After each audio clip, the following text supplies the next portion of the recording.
Hello friends, कैसे हैं आप सब। आप सभी का आपके अपनी YouTube channel sociology with Sangeeta में मैं संगीता स्वागत करती हूं। और इस चैनल के माध्यम से हम लोग सोशोलॉजी के कम्पिटिटिव एग्जाम के प्रिपरेशन करते हैं, जिसके अंतर्गत आपको यूट्यूब पे डेली 3 क्लासेस मिलती हैं। क्लास की टाइमिंग में एक बार आप लोगों को बता दूं। मॉर्निंग के 8 बजे हम लोग कवर कर रहे हैं जेपीएससी जेट और यूजीसी नेट के सिलेबस को, क्योंकि दोनों ही एग्ज़ाम का पैटर्न और सिलेबस सेम है। रात के 8 बजे कवर कर रहे हैं बीपीएससी टीआरई 4.0 और यूपी पीजीटी के सोशोलॉजी के सिलेबस को, जहां पे आप लोगों का प्रैक्टिस सेट करवाया जा रहा है क्वेश्चंस का। और दोपहर के 12 बजे हम लोग कवर कर रहे हैं एनसीईआरटी बुक का।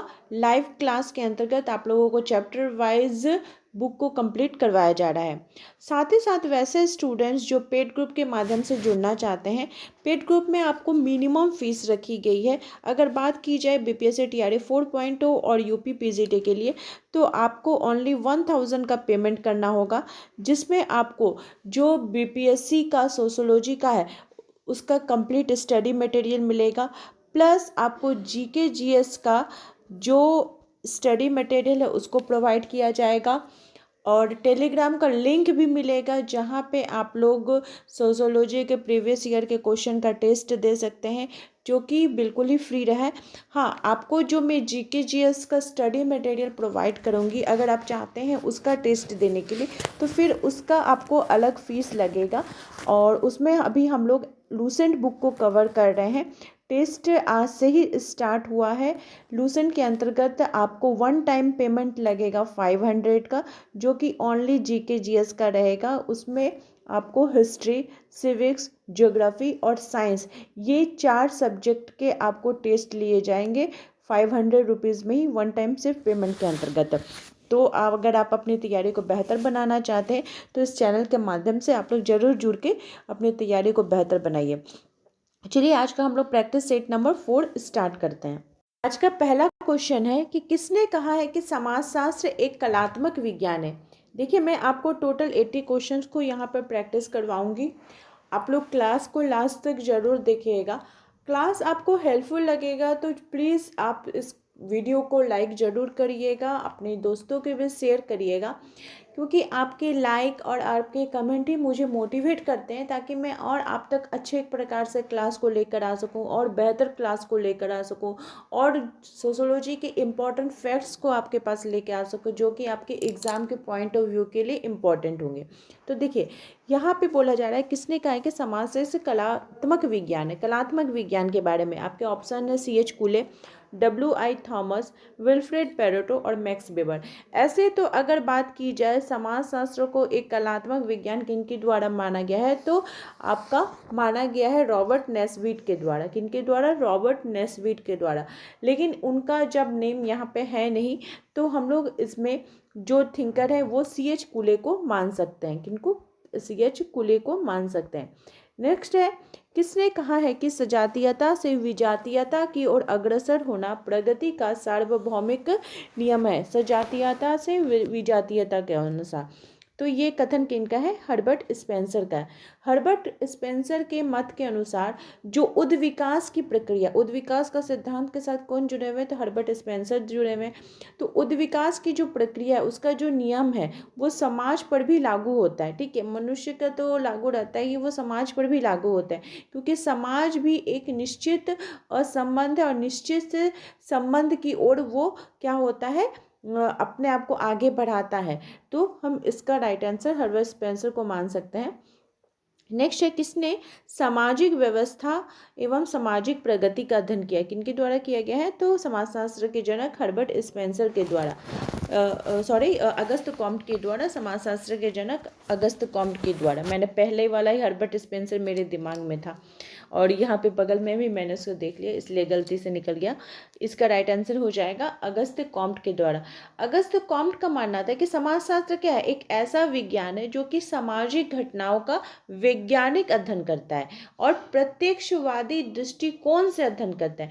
अर्थात प्रत्यक्षवादी दृष्टिकोण का मतलब, वैज्ञानिक दृष्टिकोण का मतलब क्या हुआ कि कोई भी अगर जो घटना है उसका निरीक्षण, परीक्षण, फिर वर्गीकरण करने के बाद कोई सामान्य सिद्धांत बनता है, कोई सामान्य सिद्धांत का खोज होता है, और फिर जो मान लीजिए समाज के अंतर्गत कोई विघटनकारी परिस्थितियां हैं तो उसको कंट्रोल करने के लिए जो भी साधन होते हैं वे उसको जुटा सकते हैं।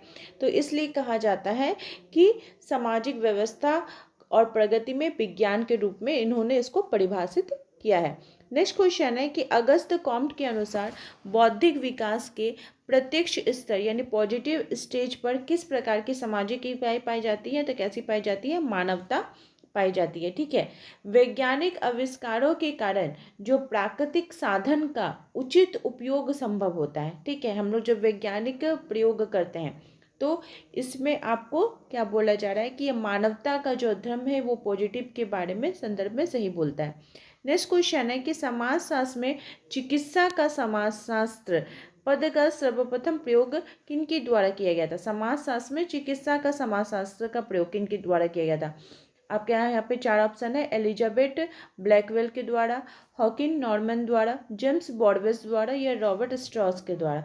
तो देखिए, चिकित्सा का समाजशास्त्र इस शब्द का प्रयोग अगर बात की जाए तो एक थिंकर थे चार्ल्स मैकइंटायर। ठीक है। वो एक अमेरिकन चिकित्सक थे। उन्होंने इसको सबसे पहले यूज़ किया था 1894 में अपनी पुस्तक the important of medical sociology में। लेकिन यहाँ पे अगर बात की जाए तो इसका राइट आंसर हो जाएगा रॉबर्ट स्ट्रॉस। कौन हो जाएंगे? रॉबर्ट स्ट्रॉस ने इसको यूज़ किया और टालकट पार्सन ने इस पद को क्या किया था और महत्वपूर्ण अपना योगदान देकर इसको आगे बढ़ाया था। नेक्स्ट क्वेश्चन है, क्वेश्चन नंबर आपका पूछा जा रहा है 6 की सूची 1 एवं सूची 2 को साथ मिलान करने के लिए बोला जा रहा है कि सूची 1 एवं सूची 2 का मिलान करिए। तो आपका क्या बोल रहा है कि सूची 1 सूची 2 के साथ सुमेलित कीजिए और सूचियों के नीचे दिए गए कूट की सहायता से सही उत्तर का चयन कीजिए। सही उत्तर का चयन करने के लिए बोला जा रहा है कि कौन सा सही है। तो देखिए, मैं यहाँ पे आप लोगों को जो मिलान करने वाला ऑप्शन है उसकी तरफ नहीं जाकर जो डायरेक्ट आंसर है उसको मैं आपको बता देती हूँ ताकि आप लोग उसको नोट भी कर सकें। जोखिम भरा समाज, ये जो जोखिम भरा समाज की अवधारणा किसका है? तो उल्ड्रिच बेक का है। किनका है? उल्ड्रिच बेक का। बेक के अनुसार इस समाज का एक निश्चित आधार नहीं होता है जिसको कि जोखिम भरा समाज कहा जाता है। भगोड़ा समाज की अवधारणा किसने दी थी? तो एंथोनी गिडिंग्स ने, जो उत्तर आधुनिक धारणा को सही अर्थ में स्वीकार नहीं करते हैं परंतु वे कहते हैं कि जिस समाज को हम उत्तर आधुनिक समाज कहना चाहते हैं वह आदर्श विहीन समाज है। यह समाज भगोड़ा समाज है जो नीतियों पर आधारित नहीं होता है। तार्किक समाज की बात करते हैं मैक्स वेबर। वे बोलते हैं कि जो पारंपरिक सामाजिक क्रिया पर प्राचीन और मध्यकालीन समाज जो आधारित होते हैं, ठीक है, तो उसको क्या कहा जाता है? तार्किक समाज कहा जाता है। जो जैसे कि अभी का हम लोग का वर्तमान समाज है आप उसके साथ जोड़ सकते हैं। और नागरिक समाज की अवधारणा किसने दी थी? तो फ्रेडरिक हीगल ने। किसने दी थी? फ्रेडरिक हीगल ने। इसको आप लोग स्क्रीनशॉट लेना चाहते हैं स्क्रीनशॉट ले लीजिए, कॉपी में नोट करना चाहते हैं तो इसको आप कॉपी में नोट कर लीजिए। नेक्स्ट क्वेश्चन है, नेक्स्ट क्वेश्चन पूछा जा रहा है कि गेमिन सॉफ्ट और गेसल सॉफ्ट की अवधारणा किन के द्वारा दी गई है? तो ये अवधारणा किन के द्वारा दी गई है? एफ टॉनिज के द्वारा। किन के द्वारा? एफ टॉनिज के द्वारा। फिर देखिए यहाँ पे क्वेश्चन नंबर 8 में आपको क्या बोला जा रहा है कि सूची 1 सूची 2 के साथ सुमेलित कीजिए और सूचियों के नीचे दिए गए कूट की सहायता से सही उत्तर का चयन कीजिए।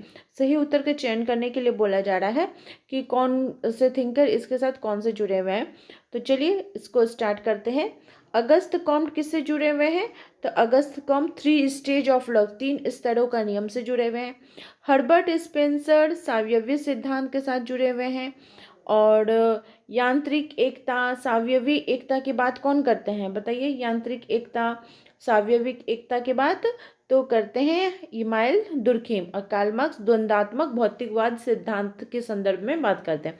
इसको भी आप लोग स्क्रीनशॉट या फिर कॉपी में नोट कर सकते हैं। नेक्स्ट क्वेश्चन है, दुर्खिम ने 4 तरह के आत्महत्याओं के बारे में वर्णन किया था। कौन कौन सा है? अहमवादी, परार्थवादी, आदर्शहीनता और चौथा क्या हो जाएगा आपका? भाग्यवादी आत्महत्या। क्या हो जाएगा? भाग्यवादी आत्महत्या। भाग्यवादी आत्महत्या जो है वो नियमों को और अधिक और नियंत्रण की जो कठोरता है उसके कारण होता है। और इसमें मन मतलब वो बोलता है कि मेरा ये भाग्य का दोष है, इसके कारण हम ऐसा, जो मान लीजिए कोई दास है, किसी को दास बनाया गया है तो वो वैसा ही सोच कर करता है। नेक्स्ट क्वेश्चन है, फिर सुमेलित करने के लिए आपको दिया गया सूची 1 सूची 2 को मिलान करने के लिए और सूचियों के नीचे दिए गए कूट का प्रयोग कर सही उत्तर का चयन करने के लिए बोला गया है। तो हम लोग देख लेते हैं कि कौन कौन सा हमारा सूची है। तो देखिए यहाँ पे आपको बोला जा रहा है सामाजिक तथ्य यानी कि सोशल फैक्ट, ये किसका है? तो इमानुएल दुर्खिम का हो जाएगा।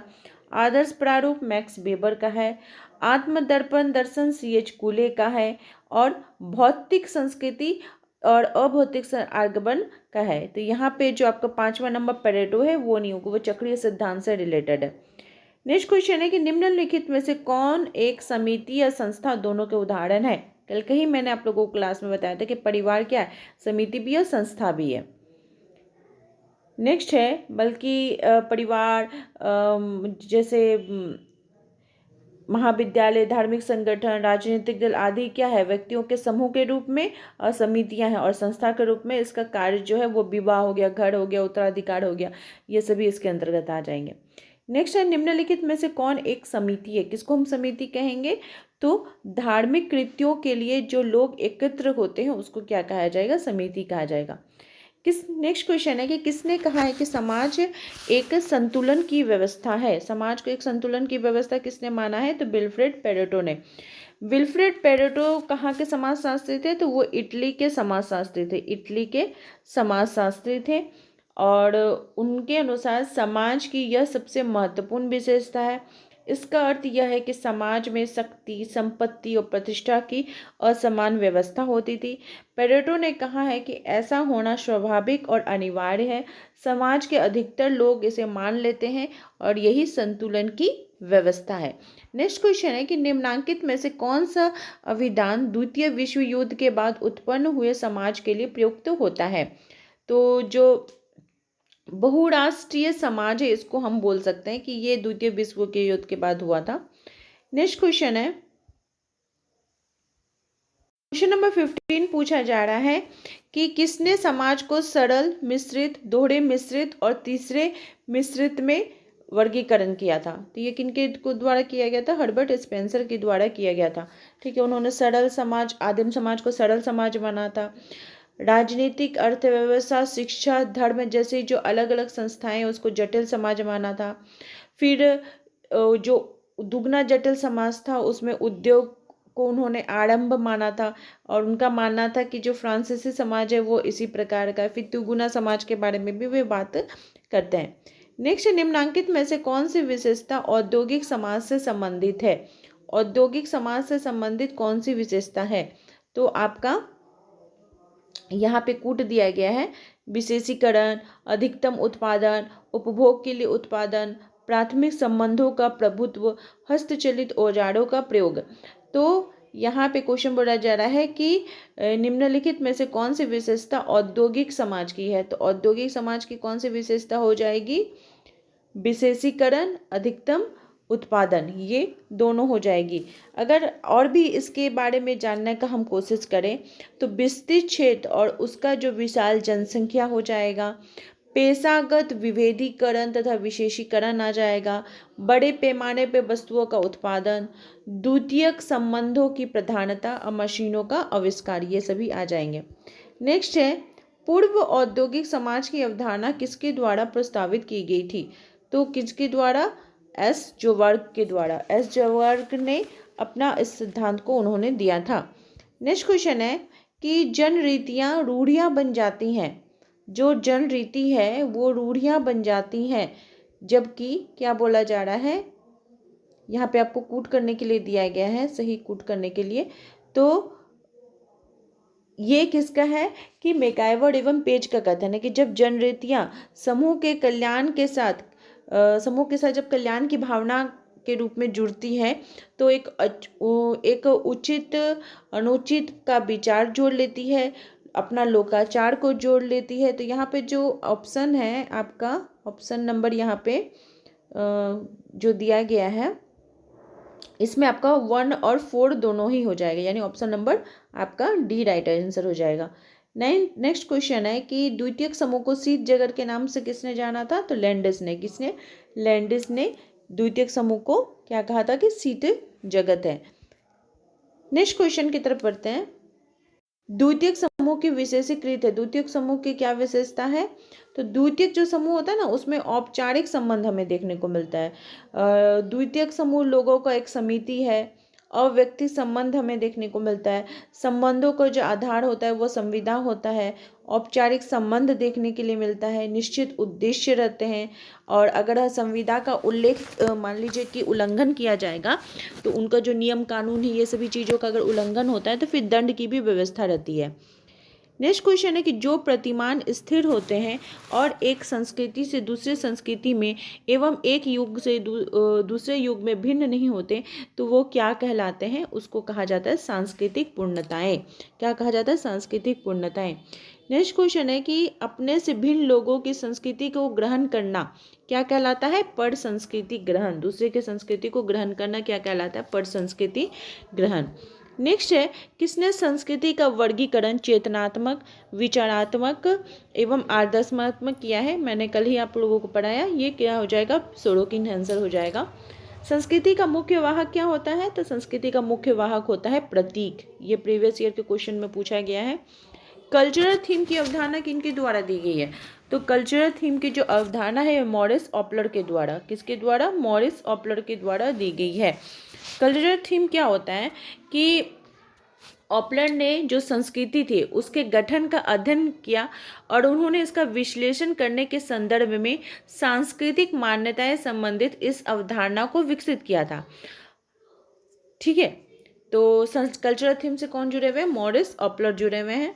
नेक्स्ट क्वेश्चन है कि अनुकूलनात्मक संस्कृति की अवधारणा किसने दी थी? अनुकूलनात्मक संस्कृति आर्गवन के द्वारा दी गई थी। किसके द्वारा? आर्गवन के द्वारा। अपने पुस्तक सोशल चेंज में उन्होंने दिया था। नेक्स्ट है, एक ऐसी व्यवस्था से दूसरी व्यवस्था में सांस्कृतिक गुणों के हस्तांतरण को क्या कहा जाता है? एक व्यवस्था से दूसरी व्यवस्था में संस्कृति के गुणों को हस्तांतरण करना। तो आदान प्रदान जो होता है वो किस में होता है? तो पर संस्कृति ग्रहण में होता है। किस में होता है? पर संस्कृति ग्रहण में होता है। नेक्स्ट है, निम्नांकित में से किसने संस्कृति का समग्रतावादी दृष्टिकोण अपनाया था? किसने अपनाया था? तो जो प्रकार्यवादी थे उन्होंने अपनाया था। मैक्स वेबर के अनुसार सामाजिक स्तरण का आधार क्या है? मैक्स वेबर ने सामाजिक स्तरीकरण का आधार किसको माना था? तो मैक्स वेबर का नाम जैसे ही आएगा आपका, तो वो किससे जुड़े हुए हैं? शक्ति, संपत्ति और सम्मान से। किससे? शक्ति, संपत्ति और सम्मान से जुड़े हुए हैं। नेक्स्ट है, भारतीय संविधान का कौन सा अनुच्छेद अनुसूचित जाति एवं अनुसूचित जनजातियों के लिए सेवाओं में छूट प्रदान करता है? तो ये अनुच्छेद नंबर 335 में। किसमें? 335 में। नेक्स्ट है, निम्नलिखित राज्यों में से किसमें अनुसूचित जातियों के आरक्षण का जो प्रतिशत है वो सबसे ज़्यादा है? तो आरक्षण का जो प्रतिशत अनुसूचित जातियों के लिए कहाँ पे अधिक देखने को मिला है? आप लोग मुझे इस क्वेश्चन का आंसर बताइए। नेट से सर्च करिए और सर्च करके मुझे इसका आंसर बताइए। ये आप लोगों का होमवर्क रहा, मुझे कमेंट करके ज़रूर बताइएगा। मैं इसका आंसर नहीं बताऊंगी। नेक्स्ट क्वेश्चन है, पनिका जनजाति किस देश में पाई जाती है? जो पनिका जनजाति है वो कहाँ देखने को मिलती है? तो पनिका जो जनजाति है ये मध्य प्रदेश में देखने को मिलती है। कहाँ पे? मध्य प्रदेश में। और अलग दूसरे भी जनजातियों के बारे में अगर बात की जाए तो भील, सहरिया, भाड़िया, माड़िया, मुड़िया, कमार, बेगा, ये सभी जनजातियाँ पाई जाती हैं वहाँ पर। कहाँ पे? मध्य प्रदेश में। नेक्स्ट है, प्रोन्नति के मामले में आरक्षण लागू केवल कहाँ पे होता है? तो जो आरक्षण है ये आपका लागू होता है अनुसूचित जातियों और अनुसूचित जनजातियों के लिए। जो संविधान का 77वां संविधान संशोधन हुआ था 1995 में, तो उसमें एक नया खंड जोड़ा गया, नया अनुच्छेद 16(4) के, जो कि अनुसूचित जातियों एवं अनुसूचित जनजातियों के वर्गों के लिए सरकारी सेवाओं में प्रोन्नति मतलब आपका मतलब उसको ऊंचे पोस्ट पे जाने में आरक्षण करने के लिए यह शक्ति प्रदान करता है। देखिए, जनजातियों में जो युवा संगठन है उसको क्या कहा जाता है? डॉर्मेट्री। क्या कहा जाता है? डॉर्मेट्री, जिसको कि युवा गृह, उसका हिंदी में नाम क्या होता है? युवा गृह। नेक्स्ट क्वेश्चन है कि एक व्यक्ति जिसे वह समूह नहीं करता, जिसकी सदस्यता वो चाहता है, एक जिसे उसका अपना समूह अस्वीकार कर देता है, क्या कहलाता है? तो इस टाइप के समूह को क्या कहा जाता है? इस प्रकार का जो व्यक्ति होता है कि एक ऐसा व्यक्ति जिसको समूह स्वीकार नहीं करता है, इस टाइप के व्यक्ति को बोला जाता है सीमांत व्यक्ति। क्या बोला जाता है? सीमांत व्यक्ति। नेक्स्ट क्वेश्चन है कि जातिवाद का तात्पर्य है। जातिवाद का तात्पर्य क्या है? तो जातिवाद से आप समझते हैं अन्य जातियों के कल्याण के मूल्य में अपनी ही जाति का कल्याण करना, ये क्या कहलाता है? जातिवाद कहलाता है। नेक्स्ट यहाँ पे देखिए सूची 1 से सूची 2 दिया गया है सम्मिलित करने के लिए। तो हम लोग यहाँ पे डिटेल्स में देखते हैं। देखिए ये वाला को जूम करने से ये कट जा रहा है, तो उसको आपको पूरा एक साथ ABCD को देखना होगा, तभी आपको चीज़ें जो है समझ में आएंगी। जैसे भूमिका ग्रहण, तो भूमिका ग्रहण क्या होता है कि बालक का माता के व्यवहार को स्वयं के लिए अनुकरण करना, ये भूमिका ग्रहण कराएगा। भूमिका निभाना होता है कि कोई भी शिक्षक के द्वारा छात्र को पढ़ाना, ये भूमिका निभाना हुआ।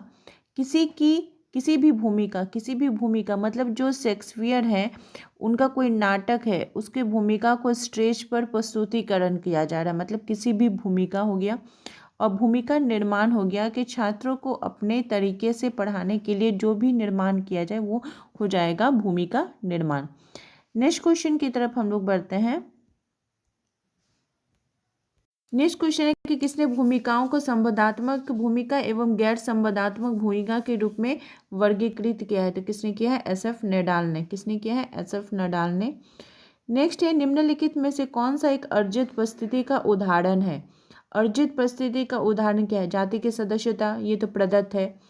किसी चिकित्सक का पुत्र होना, कोई डॉक्टर है उसका बेटा, ये भी प्रदत्त ही होगा। भातृत्व मतलब भाई की भावना, ये भी प्रदत्त है, जो कि आपको जन्म से ही मिल जाता है। लेकिन इंजीनियर बनना, यह क्या हो जाएगा? अर्जित हो जाएगा। क्या हो जाएगा? अर्जित हो जाएगा। नेक्स्ट है भूमिका संघर्ष में भूमिका प्रतिपादन के तरीकों का प्रतिपादन किसने किया था?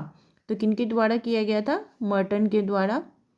नेक्स्ट है निम्नांकित में से किस पुस्तक में न्यूटन ने सामाजिक परिस्थिति को प्रदत्त परिस्थिति और अर्जित परिस्थिति इन दो भागों में बांटा था?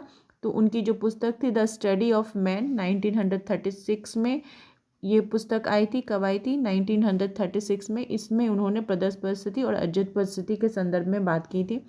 नेक्स्ट क्वेश्चन है किसने सामाजिक गतिशीलता को पुनरुत्पादक, प्रवासी और औद्योगिक प्रौद्योगिक स्वरूपों के रूप में वर्गीकृत किया था? किनके द्वारा किया गया था? इसका राइट आंसर हो जाएगा जोसेफ ए कॉल। क्या हो जाएगा? जोसेफ ए कॉल। नेक्स्ट है निर्जातीय समूहन के सिद्धांत के रूप में निर्जातीयता में निहित होती है। निर्जातीयता में क्या निहित होती है? प्रजाति भेद, धार्मिक विश्वासों का अंतर, भाषाई अंतर या उपयुक्त सभी। तो ये आपका राइट आंसर हो जाएगा, उपरोक्त सभी इसमें निहित होता है। नेक्स्ट क्वेश्चन है कि प्रजाति के बदले निर्जातीय समूह के प्रयोग का सुझाव किसने दिया था? तो इसका सुझाव किनके द्वारा दिया गया था? हेक्सले महोदय के द्वारा। नेक्स्ट क्वेश्चन है कि निम्नलिखित में से किस एक रंग की त्वचा प्रजातियों के वर्गीकरण के लिए आधार प्रदान नहीं करती है? तो इसमें कौन सा रंग जो है वो प्रजातियों का वर्गीकरण नहीं करता है, ये पूछा जा रहा है। तो प्रजातियों के त्वचा के रंगों के बारे में अगर बात की जाए तो 3 प्रकार के रंग पाए जाते हैं, श्वेत, पीत और काला। लाल रंग जो है ये प्रजातियों का वर्गीकरण का नहीं है। अगर बात की जाए कॉक्सियाट प्रजाति का त्वचा का रंग होता है श्वेत, मंगोलियाड की त्वचा का रंग होता है पीला और जो निग्रियाड प्रजाति होती है उनकी त्वचा का रंग होता है काला। इस क्वेश्चन पूछा जा रहा है कि निम्नलिखित में से किस एक लेखक ने पश्चिमी समाज के अध्ययन में जाति की अवधारणा का प्रयोग किया था? किसमें? तो पश्चिमी समाज के अध्ययन के लिए किनके द्वारा प्रयोग किया गया था? लॉयड वार्नर के द्वारा। किनके द्वारा? लॉयड वार्नर के द्वारा। नेक्स्ट है कार्ल मार्क्स के अनुसार पृथक व्यक्ति वर्ग का निर्माण करते हैं, जबकि क्या बोला जा रहा है कि इसका राइट आंसर हो जाएगा उत्पादक शक्तियों के साथ उनका एक जैसा संबंध हो। दूसरे वर्ग के साथ उन्हें सामान्य लड़ाई लड़नी हो। क्वेश्चन पूछा जा रहा है कि निम्नांकित में से कौन सा क्रम हिंदू विवाह के प्रशस्त स्वरूपों का क्रम सही रूप में प्रस्तुत करता है। हिंदू विवाह के संदर्भ में बात की जाए तो आपका ब्रह्म, देव, आर्ष्य, प्रजापत्य, ये जो है ये आपका सही क्रम प्रस्तुत करता है। और इस प्रकार से हम लोगों के 50 क्वेश्चंस कवर होते हैं। आई होप आप लोगों को आज का test series practice set helpful लगा होगा। इसी प्रकार से आप लोग चैनल के साथ जुड़े रहिए। आप सभी का मेरे चैनल में बने रहने के लिए बहुत बहुत धन्यवाद।